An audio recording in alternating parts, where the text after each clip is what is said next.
पटना में आयोजित नवाडा आम महोत्सव 2026 में कार्बन डाइऑक्साइड और मुक्त आमों की जबरदस्त मांग देखने को मिली। प्राकृतिक तरीके से पकाए गए आमों का खरीदने के लिए बड़ी संख्या में लोग पहुंचे। महोत्सव में बड़े आकार के स्वर्णरेखा और मलिका आम सबसे ज्यादा आकर्षण का केंद्र बने। करीब 1 किलोग्राम एक वजन वाले इन आमों में आंगूतों का ध्यान खींचा और स्वाद व गुणवत्ता की जानकारी मिलने के बाद लोगों ने जमकर खरीदारी की।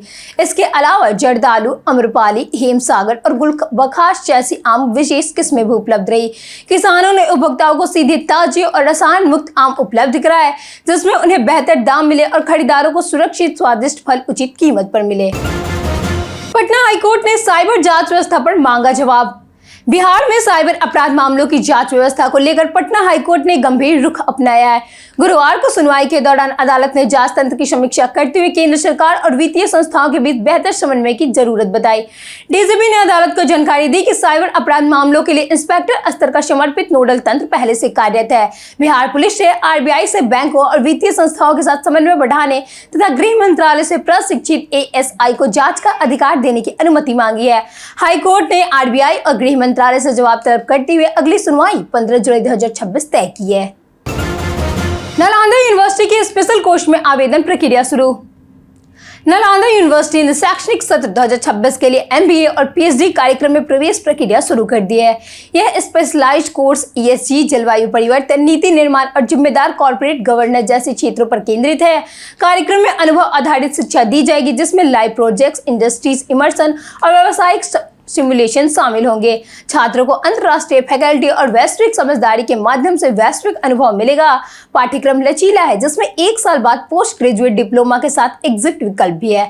मेधावी छात्रों के लिए छात्रवृत्ति की सुविधा भी उपलब्ध कराई गई है।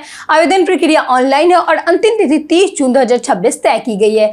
अधिक जानकारी विश्वविद्यालय की वेबसाइट पर उपलब्ध है। पटना में कलर कोड सिस्टम से तय होंगे वाहन रूट। पटना में ट्रैफिक व्यवस्था सुधारने के लिए प्रशासन ने शहर को 3 जोन में बांटने का फैसला किया है। नई व्यवस्था के तहत ऑटो और ई रिक्शा निर्धारित जोन और रूट पर ही चलेंगे तथा प्रत्येक जोन के लिए अलग अलग कलर कोड तैयार किया जाएगा।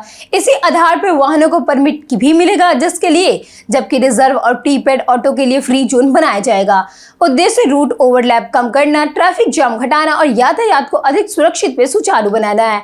इसके साथ ही कुछ प्रमुख मार्गों पर ई रिक्शा संचालन सीमित करने पर भी विचार किया जाएगा, ताकि राजधानी में यातायात प्रबंधन और बेहतर हो सके। कमर्शियल एलपीजी से छोटे कारोबारियों को मिली बड़ी राहत। केंद्र सरकार ने कमर्शियल एलपीजी सिलेंडर पर लागू सभी प्रतिबंध हटा दिए हैं, जिससे होटल, मिठाई दुकान, ढाबा, बेकरी, कैटरिंग और अन्य छोटे कारोबारियों को बड़ी राहत मिलने की उम्मीद है। अब गैस की उपलब्धता आसान होगी और रिफिलिंग प्रक्रिया तेज होने से कारोबार बिना रुकावट संचालित हो सकेगा।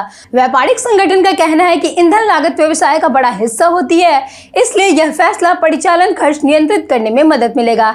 महंगे वैकल्पिक ईंधन पर निर्भरता भी घटेगी। बिहार राज्य व्यवसायिक संघ ने इसे छोटे व्यवसाय के लिए सकारात्मक कदम बताया है। इससे सेवा गुणवत्ता बेहतर होगी और बढ़ती लागत के बीच कारोबारियों को आर्थिक राहत मिलने की संभावना है। जन्म से पहले मिली नौकरी, बिहार सिस्टम पर उठे सवाल।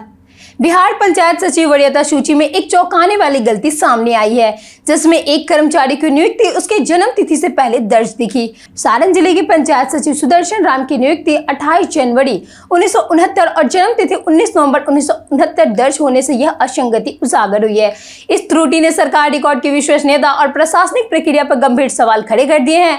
विभाग ने इसे औपबंधिक सूची बताते हुए 30 दिनों के भीतर आपत्तियां दर्ज करने का निर्देश दिया है। पंचायत सचिव संघ ने भी कई गलतियां, छोटे इनाम और अनुकंपा नियुक्ति में छुट्टियों का आरोप लगाया। पंचायत सचिव संघ ने भी कई गलतियां जैसे कि छोटे इनाम और अनुकंपा नियुक्ति में त्रुटियों का आरोप लगाया। पूरा मामला सिस्टम की लापरवाही रिकॉर्ड कर्मचारी उजागर करता है। 16 साल बाद पटना एयरपोर्ट से शुरू होगा हज ऑपरेशन।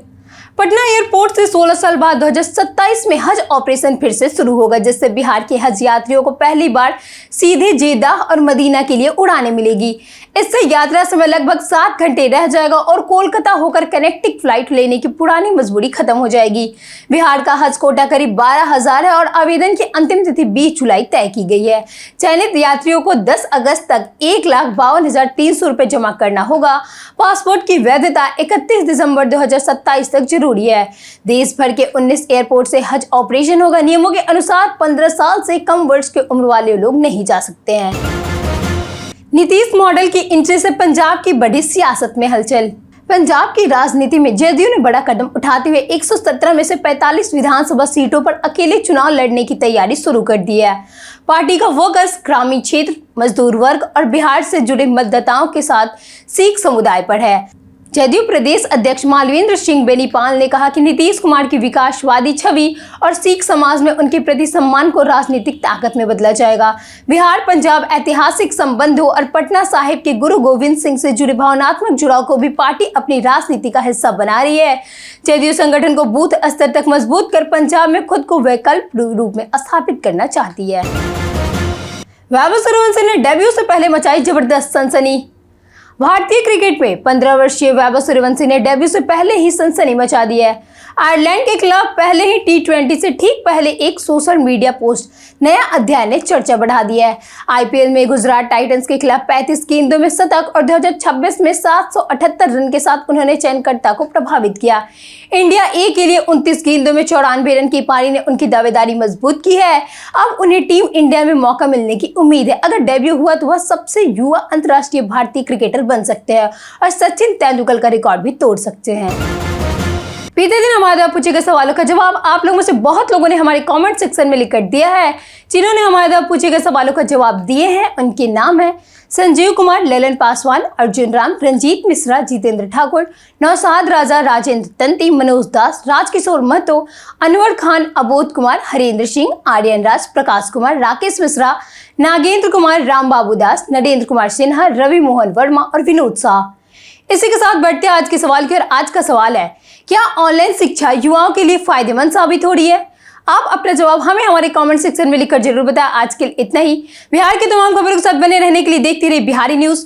और साथ ही अगर आप यूट्यूब चैनल पे देख रहे हैं तो चैनल को सब्सक्राइब करें और अगर आप फेसबुक पेज पे देख रहे हैं तो लाइक और फॉलो जरूर करें।